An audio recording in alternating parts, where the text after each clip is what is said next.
What is good, y'all? It's Ronald Bang, also known as Youcapper from Sportsmemo.com. I got my guy Munaf with me, SportsNerd824 on Twitter.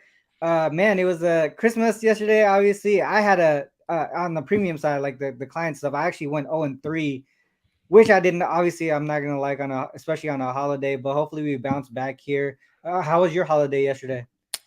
Yeah, yesterday was really good. RC 5-0 yesterday. Love Um, it. yeah, I had the Warriors on the money line. I had God, what was the my best LeBron over on his points was my best bet on my show that I gave out at 29 and a half. I think he finished with 38. And then I know back and forth we are talking about in the group chat about second half overs yesterday. I Yeah. think I think every game went over except for the Warriors and the Memphis game. I think it fell short by half a point, but yeah, those second halves they were really high scoring. I know we were talking about in the chat. Hopefully, people were able to cash on the overs yesterday. Yeah. Public bet for sure, but yeah, yesterday turned out to be a really good day. Yeah, one of these days when A Wang pops back in, we'll have to have him kind of present his numbers that he found Yeah, on why we are looking towards that second half overs on yeah. specific games. Would love to have him on to do that.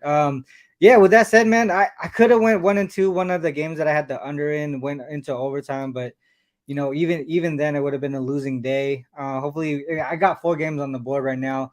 Um, and hopefully we just get back in our winning ways here. All right. Well, with that said, we talked a little bit right before the show here, kind of how we want to lay out the show. I think it would be a good way to start off with actually this game where we're on opposite sides here. Obviously, I see us both as sharp cappers here, and we talked a little bit about how. So I like the Nets and Cavs under game, and you like the over here.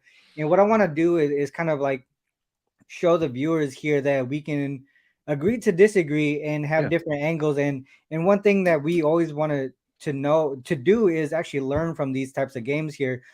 For me especially, I always talk about it. I always love learning from other people and other cappers and the angles that they take, because it only makes us better. And for me, a lot of things really pointed towards the under here. And for me, I'm also more of a trend better for the most part, and a lot of things Sure. pointed in that direction. But also some of the key analytics that I look at as far as like defensive rating and also pace of play when Mhm. it comes to the total. So for me, I wanted to go to you first and kind of see what pointed you towards the over here. Yeah, if we kind of take a look at the recent games, actually for both teams, Yeah. they have been trending towards the over. Let's start with Brooklyn. I know right now, kind of flying under the radar. Brooklyn has quietly won what 12 of their last 13 games, Yeah. and during their winning streak so far, I think they're 6-2 to the over, I believe, in those games. And I think that for the Brooklyn Nets, it seems like that Ben Simmons has kind of found his role on this team, and I think he's just getting comfortable with these guys, right? And I think Yeah. that him distributing the basketball, finding Kevin Durant, Kyrie Irving, and not having to be the focal point of the offense when you have those two prolific scorers has really opened up the floor for this Brooklyn Nets team, right? You talk about the shooters that are also around Kevin Durant and Kyrie Irving. With I know Joe Harris, I think, is missing the game tonight. I just saw that Seth Curry did go down to a questionable tag here tonight. But offensively, the flow has been really good. And if you've been watching this Brooklyn Nets team, they've really been able to score at will. They have played some of the better defensive teams. You take a look at Milwaukee in their last game. Despite Mhm. that game going under, they still put up 118 points in that game. Um, you know, they've scored at least 118 in their winning streak so far here. So Yeah. offensively, they're looking good. I think the one thing that is in your favor here, RC, is the pace that you talked about, right? Because Yeah. both of these teams don't play at a very high pace. And then for Cleveland, I think they're going to have success inside the paint when we talk about guys like Jared Allen, Evan Mobley.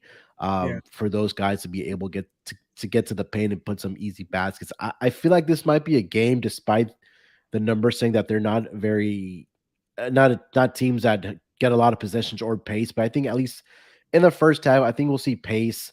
Maybe it slows down in the second half, but I think there'll be enough points scored to get over this number. I capped it around 224, 225, which gives us a little bit of value on the over here. I Yeah. locked in at 220.5. Got you. All right, so those are some really good points there. Just a quick like sort of like counter here. I think I mentioned it in the chat as well. Like when I was looking at the road games, right, and their offensive rating there, and I'm just gonna point this out here.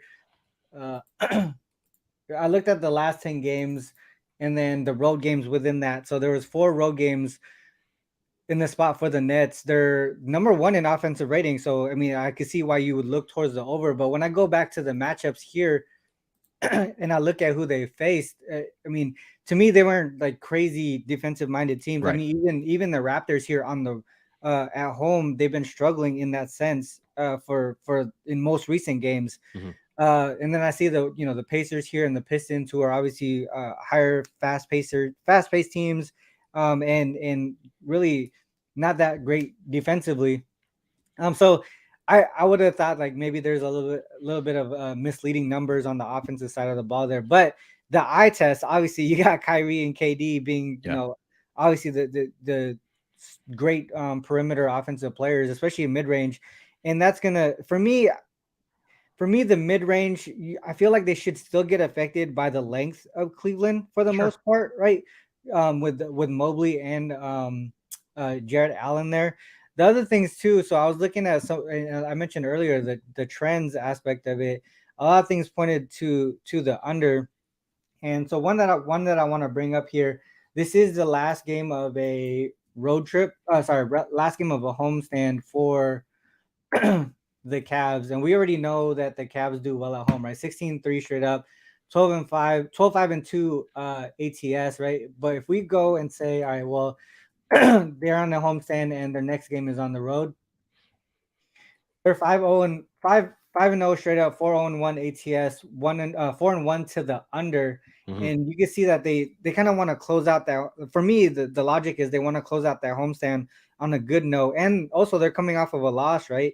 Yeah. So that's one way to think about it. There, you do have the Celtics here. That game went over due to overtime. For the most part, these other opponents, they're not that strong strong offensively. So that's that. As far as like a counter, I would say. The other thing to know is when they're coming off of a loss as a favorite. So they're 3-3 straight up NATS, but 5-1 to the under for the most part. And this is where you see teams like the Bucks here and the Mavericks, who are, I wouldn't say comparable, but at the same time, they're not weaker teams like the Thunder or Lakers or something like that. Yeah. And they were able to keep those opponents under their team total. And I know for a while now I've been running with the opposing team total under, especially at Cavs at home. So Mhm. that might be another way to look at it here. Even if the Cavs, and even if I would say, even if the Nets maybe cover or whatever it might be, there could be different ways to look at it because in a sense, they're the full game could still go over if the Cavs cover and the Nets just struggle offensively, right? I mean, there's Yeah. there's different ways to look at it, but for the most part, a lot of those things point towards the under here. Even on the net side, let's look at the Nets here. One trend that I had for the Nets was Nets and Road Dog here. So they're 5-3 to the under here. Mhm. But a lot of the times you're looking at the pace of play for the opposing teams, right? And the Cavs play with the slowest pace in the league. A Yeah. lot of these teams here with the higher totals, for the most part, are fast-paced teams: Kings, Yeah. Pacers, Bucks, and Grizzlies. So what I wanted to do was look at under 225. So that when the books assume that there's going to be a slower paced team playing against this squad, a Mhm. lot of the times the games are going under. So that's kind of the angle that I was looking at. Yeah. But also, me being a trend guy, you're also bringing a lot of the eye test stuff. So I can definitely see it going both ways, but a lot of for me was pointing towards the under. What are your thoughts on some of the things that I said? Yeah, if you look at this, if you take a look at that second half right there, RC, that's been very low scoring. Yeah, And with some of these trends that you're pointing out. Yeah, I think that look, The books are expecting this to be a close game because the line is only -2 in favor of the Cleveland Cavaliers here. So, Yeah, um, I mean, look, I agree with a lot of stuff that you're saying here, and that's why we do these shows, right? Just to respectfully listen to each other and 100%. Yeah, where we're making bets and something that I missed in my handicap, I can learn from you, and vice versa as well. So, um, yeah, man, I honestly think this could go either way. I really do. I think that if this gets under, it's going to go by a point or two, and if it goes over, I think it'll be by a point or two as well. So, yeah. It um, almost seems like you mentioned this too in the chat was if Nets are in the lead, the Cavs will want to try and push the pace. yeah, If it's the opposite, if the Cavs have the lead, they're gonna want to slow it down. So yeah, yeah, it probably it's almost a correlation there. yeah, Uh, I agree. All right. Well, I think that was a good game to start off with, just because I want to show the viewers here what we do on Let's Cap, right? I mean, we're doing this Mhm. together. We're really, even though we're on opposite sides of the game, we're still learning from each other and really still, I mean, to be honest, still on the same side here. We're still Yeah, against the bookies. So hopefully we'll see what happens here, and then we'll talk shit tomorrow. It's like, yeah, no, I'm just or kidding. tonight after the game's over. Or tonight after, yeah, exactly. All right, well, next game up on the board, I think we're gonna be aligned on this one. We're gonna talk about the Blazers here. Blazers and Hornets. I'll let you start off with this one, Munaf. I think you have a good look on the home team here.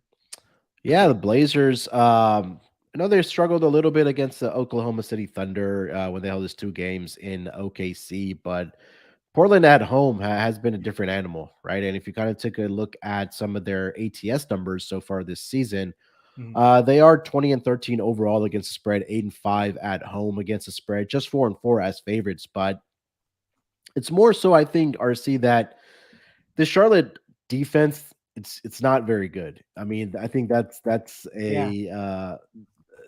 that's the captain obvious statement here. But I think that for me in this game is that take a look at Dame, Anthony Simons, Jeremy Grant, Josh Hart. I think those guys are all going to be able to score the basketball at will here. Yeah. Just because, again, like we mentioned, that the Charlotte team is just not very good defensively. And for the Portland Trailblazers, they're the second best 3-point shooting team as far as team percentage. They're top 10 in makes per game. Their 3-point defense is top above average. And you take a look at pace.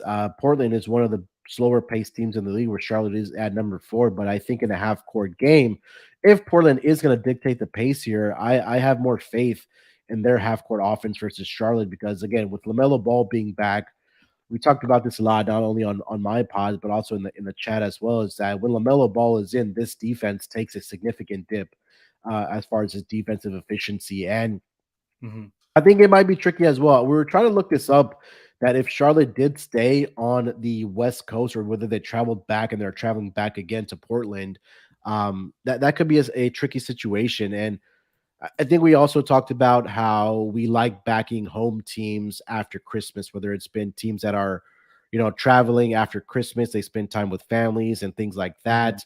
But this Portland team, I think that they're playing good basketball. Damian Lillard's healthy. Anthony Simons has been shooting the basketball well. Jeremy Grant has been getting his points as well, and we've been backing or Charlotte opponent centers against Charlotte, right? Like guys like Nurk, Yeah. who can dominate on the glass and create those second chances. So those are some of the things that I was looking at in Portland. I felt like this line was a little bit short. I do like Portland here to take care of business against the Charlotte Hornets. Yeah, I think one thing that I was just on another show, the Triple Double show, and one thing that my partner mentioned was when the Blazers win, they usually win by margin, and this Yeah. number here is typically it's pretty close to where he mentioned. I think he said 6 points or more, Hmm. is what they typically win by. Yeah. So it makes sense. If Boston's gonna win, they should be able to cover by that margin there. One thing that I was looking at too, I agree with that Blazers look. I think that's the way to go here. The other way that I was looking was towards the over actually. So if we look at you mentioned the Hornets pace here, and ever since Lamelo came back, they've pretty much been running even a faster pace than they were, Yeah.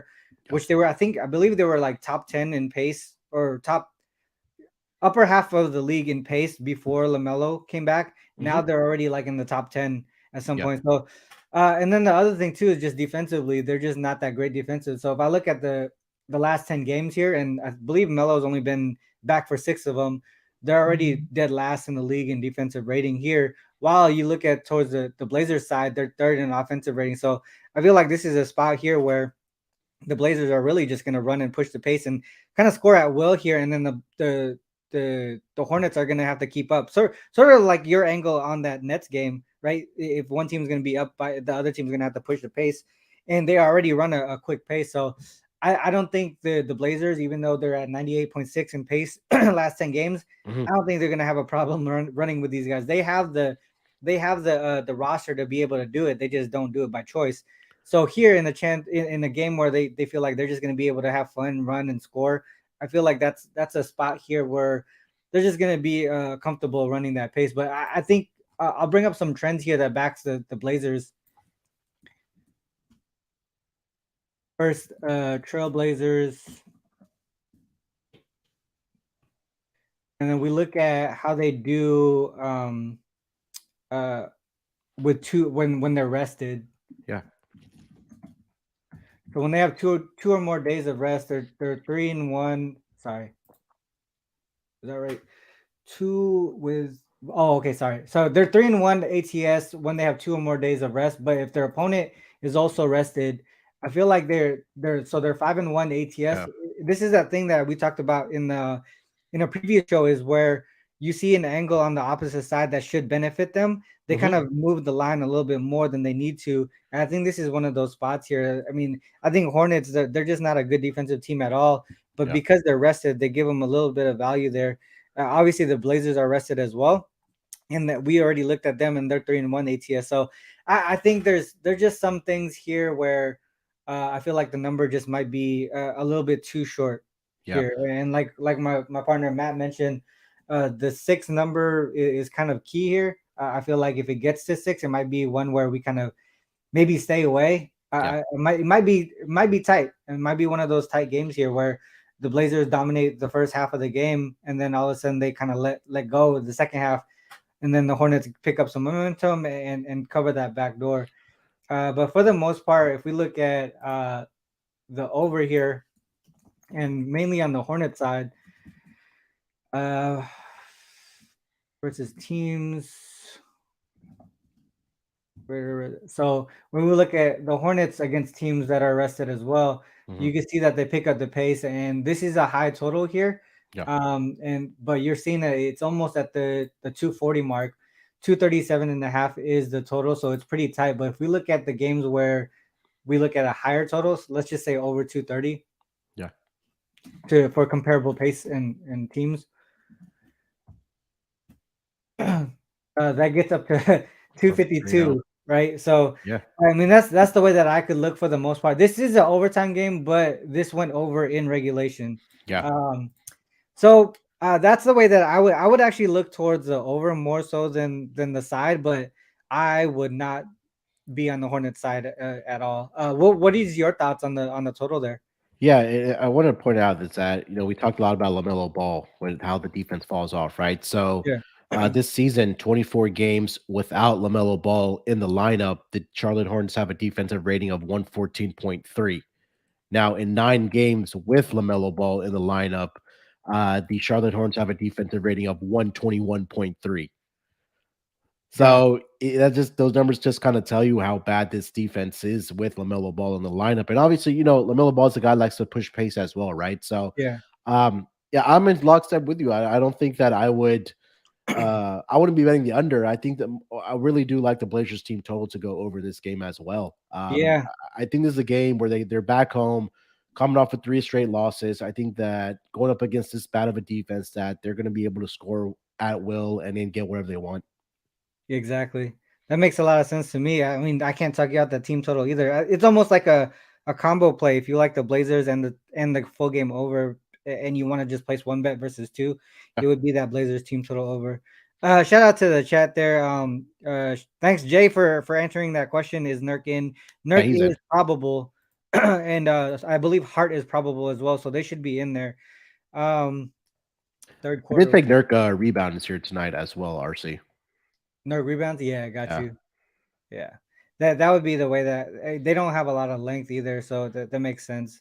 Yeah, I think Nick Richards is also doubtful here tonight as well. So it's going to be either Mason Plumlee playing significant minutes or Nurk. Yeah, and I think Nurk should just dominate all the boards. And we've talked a lot about how opposing centers against this Hornets uh, interior or lack of interior defense, they just dominate on the boards. At 10.5, I thought that was a little conservative. Got you. Yeah, no, that makes sense. All right, cool. So I think we have some good looks on that one, Yeah. Blazers and the over there. Last another game that we want to talk about here, I believe, was the Clippers and Pistons. I think we were both leaning in we both have leans in this game, more Hmm. so to the over, Yeah. I believe it was. Hmm. But we didn't really get there to the window with it. So we're gonna live cap this one with you guys. So for me, some of the things that pointed me towards the over was really let's get these trends up there. So we got the Pistons, obviously like really bad defensively on the season, and they continue to be bad on the at home. So if I look Yeah. at home and against non-conference opponents, so I actually have it up right there. They're 5-2 to the over in this spot. They're averaging 117.7, allowing 119.4. The total tonight is 224. So we're seeing a lot of value there. If we look at the Clippers side, right? They've been known to be an under team, but primarily at home. If you look Yep. at them on the road, I think they're 10 actually and 10-6 to the over, and look how many straight they went over here. This one did go over because of OT, but mhm. that's still one out of 8 games, right? So Yeah. it's 8 straight overs. 7 of them went over in regulation. The only way that I could look is towards the over. Kawhi is out as well too, so Yeah. that leaves some defense off the Clippers here, and the Pistons can continue to kind of push that pace there. Um, what are your some angles on why about the over here, or even if you have an angle on the side? Yeah, we were talking about this last week, RC on your show here, that Pistons are just not a very good defensive team at home. And you just take a look at the splits. Last 10 games at home, Detroit is number 30, dead last, with a defensive rating of 125.6. On the road, they're significantly better. Where they are, let's see here, they're actually top 10 on the road as far as defensive ratings. So, for whatever reason, they don't play defense at home. And yeah, now you have the Clippers team coming in. I know they're going to be without Kawhi Leonard, but John Wall, Paul Yeah, George, Reggie Jackson, all those guys are going to be in the lineup here tonight. And Detroit is a team that doesn't lay down either, right? They fight till the end. They have guys that can put the ball in the basket. Jay Ivey has been playing well as well. Bogdanovich should have a good game. He's familiar with these Western Conference opponents when he was with the Utah Jazz. So I think we'll see some back and forth in this game. And like you mhm, mentioned, the one thing that did stick out for this Clippers team is that at home, a lot of their games go under, but on the road, it's a different story for them, right? And for the Detroit Pistons at home so far this season, um, 11-4-1 towards the over, 10-4-1 when they're home underdogs. yeah. Um, in their building. So, yeah, I got to go with the over in this game. I'm right there with you about this Pistons and Clippers total. That's a good point. Here's the other thing too that I was looking at. Clippers on the road versus non-conference opponents. So when they're heading out to East, Mhm, 5-0 to the over in that spot as well. It is tighter on the total number, right? Because mhm, we're seeing a combined 228, 228.4 or whatever. mhm. Total tonight, two is it still 224 and a half? Yeah, I still see Yeah, so it's 224 and a half going out up. there. So that means the market is agreeing with us. I really do like this over, to be honest. The more that we see it, also the angles that you bring up as well. So Clippers play Raps tomorrow. Oh, let's look at Clippers on the first leg of back to back then. Yeah. 3 and 4 to the under. That doesn't support us there. Hmm. Let's look at road instead of. All right, there you go. So 0-3 straight up, 2-1 ATS, 2-1 to the over. Last two went over by a good margin, double digits there. Mhm. Combined. Oh, wait, this is a. Wait, rest equals 0. Oh, my bad. Sorry. Wrong thing. 3-1. There you go. So this means and rest means their next game they have 0 rest. So that's first leg of back to back games and on the road. 3-1 to the over there. up 226.3. So it is above that number. Mm-hmm. I think I might get there to the window. I might get to the window with this over, dude. I like it more than we Yeah, I mean, talking. if you just told me Pistons were at home, I would probably just tell you to go. Yeah, there's no doubt that you probably just want to take a over with this Pistons team at home. Yeah, and obviously too, like just people thinking that the Clippers are an under team, but most of those unders have been at home. Yeah, and RC, this is another one of those games that full game is 224.5, but that first half over or the total is set at 109.5. So this might be a game that where the books are expecting a higher scoring second half. Yeah. If we look at this here, the numbers don't agree with that. I don't know why. So let's look at well, there's not much going on here. Let's do a non-conference when they come over this way. Okay, there you go. So look at that third quarter, how high it is in that third quarter. Yeah. So that agrees with your second half going over as well. Fourth quarter, I wonder why it goes low in the fourth quarter. Yeah, defenses maybe tighten up a little bit, or they regress a little bit back to the mean as far as shooting percentage, things like that could probably come into play. Yeah. Maybe that first quarter, if you take a look at it, it's about what 62.2. Yeah. Yep. 62.2. That third quarter over looks pretty solid though, because I think a lot of the trends, even on the Clippers side that we looked at, Yeah. was looking at that over as well. Right. So if we go, yeah, so that would be the highest quarter in this spot here. Is that third quarter? First leg of Yeah. back-to-back games on the road. If we look at road non-conference, nothing too crazy there, but opponents are coming out the gate there. Yeah, I'm currently seeing that third quarter total at 57.5. Got you. Yeah. Yeah, I think I'm gonna take that over. I'm gonna add that to the card here. Clippers, Pistons, over. All right, I think we got time for one more game. Let's look to the chat to see what game you guys wanna kind of break down here. Let's do one more game, and yeah, you guys decide what you want to see. Rockets, Pacers, Clippers on the first leg of back-to-back games. That's a good point there. All on the first leg of back-to-back games. Clippers, Raptors. Detroit winning the second quarter. Wall got downgraded to Oh, I what? did. Questionable? Let me see.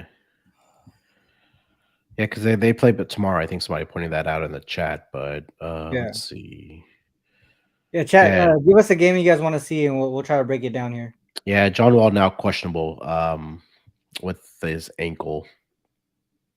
Gotcha. Yeah, they probably want to rest him. They think this is an easy game for them to win. They're probably gonna want to rest him. But I think for the most part, I feel like he has they actually play a slower pace, I believe, when he's in there. I don't know why. You would think that it would be faster, but if I remember correctly, they actually play a slower pace with him. Yeah, if he's not able to go here tonight, I mean, do we look at a Reggie Jackson revenge angle here? Shit, might as well. It could definitely could. See what StatMuse says. Reggie Jackson versus Pistons. He had one game, 23, 3-3, 15, 8-9. Oh, that was last season. Yeah. So he scored 23 in that game against them earlier this season. I see his points bar right now at 11.5. Bruh, for real? Yeah. And he hit that in 5 straight games. again. Yeah, 5 straight again. Yeah, I think I'm gonna hop on that right now before That's a John Wall good point. gets rolled That is out. a good point. Look at that. We just did that in 30 seconds, bro. Let's lock that in right now. Reggie Jackson over. Was that you said 11.5? Yeah, I see 11.5 on DraftKings. Let me check. Maybe there's some better odds out there for other books. I think they pulled it just because of the. If you still have DraftKings, it's still up by 11.5. Got you. All right, so Matt Sony, I wasn't going crazy then. So That's what I do agree. I think I remember it being that way. Um, yeah. Reggie Jackson did play for the Pistons. That's why he was. That's why Munaf was saying a revenge angle there. So it looks like he's gonna go. I'm gonna. Hopefully, it's still available after the show. But 11.5 looks like a good take there. All right. So last one. Let's just go over this one. I know. Munaf, the Bulls are on the hell no list. But let's do this one real quick before we cut out here. So Rockets and Bulls here. I do like the Bulls in this spot. To be honest, I think they're sort of a play on team right now, especially after a lot of the sort of the media talk about Levine not wanting to be there. Literally, Mhm. when that happened, they went on a 3-game winning streak. They covered all three. The Rockets on the road, they're not that strong here. I mean, they went on a little run for a little Mm. bit. It made them look a little bit better than they are. But if we look at them on the road here, so Rockets on the road, and everyone's like rested pretty much. But 3-13 straight up, 6-9-1 ATS. They've failed to cover in 4 of the last 5. For the most part, it's actually their offense that's leading to some of these unders here. Like they're only 100 of 101, 109. Um, I mean, I wouldn't say that these are dominant teams either. I mean, the Spurs here, Warriors shorthanded, obviously on the second leg of back-to-back games. I don't think everyone was injured at that time, but second leg of back-to-back, they should be shorthanded there. But if we look specifically on with rest, they're 0-3 straight up, 0-3 ATS. And then if their opponent is rested as well, I believe they haven't won or covered in that spot either. Yeah, 0-2 straight up, 0-2 ATS. Small sample size, but rest is a big factor in how we cap games here. Um, and one way to look at the Bulls side was as a wait a second, Bulls and PDW. 5-3 straight up, 5-2-1 ATS, following a win as a dog. So, like I mentioned, they're kind of like a play on team right now. They're playing with some momentum. So, Yeah. coming off a win as a dog, they kind of they come back with another strong performance here. And if we include that they're at home, then they're 2-0 straight up, 2-0 ATS. They're getting it done in this spot with defense. And I look at these teams, and I would say they're comparable to the Hornets. Hmm. And you can see that they really just killed that matchup here. Obviously, they didn't put up a lot of points, but they didn't really have to. They were also on the second leg of back-to-back games. So I know the Bulls are on the hell no list, but that really is the only way that I could look here. Um, Yeah, yeah, any thoughts on this one? yeah. I mean, look, I'm the Rockets fan, right? Me and Austin are the Rockets fans, and you've talked about how this offense for the Rockets, it just doesn't have an identity right now. It seems like Yeah, Coach Silas doesn't know who to play through, whether that's going to be Jalen Green, whether that's KPJ, whether that's Shangoon. It's just not very good offensively. It's, there's a lot of possessions where they're holding the basketball with 4 seconds left of the shot clock and then chunking up 3-point shots that just aren't going in. So yeah, yeah, I can't get behind the Rockets, but you mentioned it that the Bulls are playing very good right now. They've won 3 games in a row. They've covered all three. They're back at home after Christmas. I think this is a opportunity for the Bulls to take care of business against a weaker opponent and just mhm, add to their winning streak right now. So for me, it would be Bulls or pass in this game. But I did like Zach LaVine over 2.5 3-point shots in this game. RC, mhm, the Rockets defending the 3-point line, they're not very good. They give up 37% their opponents, which does rank number 22 in the entire league, but they also allow about 14 makes per game, which ranks number 29 out of 30 teams. And they're also allowing 38.3 attempts per game, which is also second most in the entire league. And I think probably their best 3-point shooter is Zach LaVine. yeah, That number is at 2.5 right now for tonight. So that was another player prop that I did take here tonight against the Rockets. Quickly trying gotcha. to pull up his game log.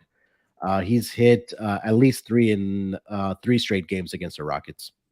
Yeah, I'm looking at the opposing teams right here. They're definitely on the bottom of the league here as far as 3-point makes for the opponent. So allowing 14, like you mentioned, 14 threes. So that's the most, second most, and that's really close to the Wolves there. Um, I just saw something here. I looked at this trend here. Rockets on the first leg of back-to-back games. I saw the 4-0 to the over here. Look at how much points the opponents are scoring in that spot here. Can you look up the Bulls team total by chance? Because maybe Yeah. even if we don't take the Bulls on the spread here, maybe the team total over might be the way to go. 119. Yeah, I mean they're allowing 124 in the first leg of back-to-back games. Each one gone over in that spot there. And if we look at the 3-point differential, like you mentioned, if the Bulls are able to get that to meet even their average or even above average, they should be able to kind of get there. Let's look at their Bulls defense real quick. In the last, sorry, not Bulls defense, Rockets defense last 10 games. Oh, they actually been, where they at? They haven't been too bad defensively. Let me see on the road over the last 10 games. The fuck are they? Actually, they're number 29. There's only been 2 games that they've played in the last 10 games on the road. Why am I blind? I'm blind, dude. I can't even find where they are. Houston Rockets. Oh, there it is. 11. Yeah. That's last 10 games overall? Yeah, that's last 10. Okay. That's interesting. Okay, let's look at what do you say on the road? Yeah, they've only played 2 games. They've had an extensive homestand. Homestand. Okay. It's only been 2 games but yeah, 20, they're second to last. Let's do this then. So let's look at the splits here. I might want to find a way to back the Bulls here. So they allow 118 on the road and at home all right. So their defense is definitely better at home than it is on the road. Yeah. Gotcha. Okay. I think that has to be the way that I go. I can't see and on conference. And maybe look at Nikola Vucevic 3-pointers I hear as well tonight. Vucevic, yeah, that makes sense. He's made at least 2 in 4 of the last 5 games, but in particular against the Rockets. Over his last, let's see here, 3 games as well, he's knocked down 2 or more, and he's getting up the volume as well. Got it. Yep. Got it. Okay. I think I'm going to find a way to back the Bulls here. I don't know if it's going to be the spread or that team total over. It's going to be one of them. All right. You're probably going to stay out this one, huh? I might get there with you on the Bulls team total. Yeah. Because even if they don't cover that spread, they should be able to get over, what do you say, 119.5? I feel like that's way doable. Yeah, 119.5. They should be able to get up 120 against this team. That's what I'm saying. It has to be. And this is their first road game for the Rockets, and I don't know how long. Rockets road game. Oh shit! Yeah, they did. They had a long ass homestand. Yeah, because I know their first month or first 2 months it was very, very heavy loaded with road games.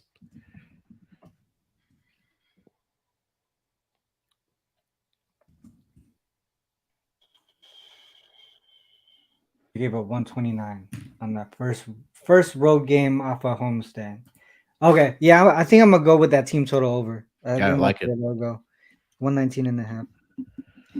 All right, well, let's cut it here. I think we did a good job. I mean, I'm gonna recap what we talked about here. Let me fix this banner. Recap.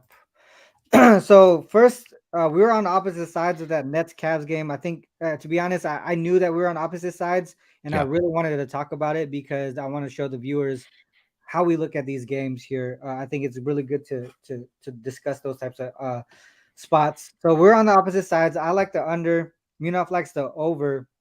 On the Blazers, we're both looking towards the Blazers. And if I remember correctly, you also like the over as well, right? Yes. We both like the over in that Blazers game. Yeah. The Clippers one, I was looking towards the Clippers Pistons over. We also talked about the Clippers to cover, right? Yes. And then Reggie Jackson over 11.5 points. We did that on the spot there. I think that was a good look. So shout out to the chat for mentioning the downgrade of John Wall. That definitely helped us there. And then the last game we talked about is the Bulls game, and I think we're gonna go with that Bulls team total over 119.5. Awesome show. 40 minutes in the books. I think we had a good uh I feel like this is gonna be another profitable show. You know, if you've been sort of that good luck charm in the last few weeks here. Yeah. So hopefully we continue going in that direction. With that said, this is the end of the show. I do want to make sure I always end with this, guys. Whether you fade us or follow us, it is on you to make that call. Good luck with all your actions. Till next time, peace.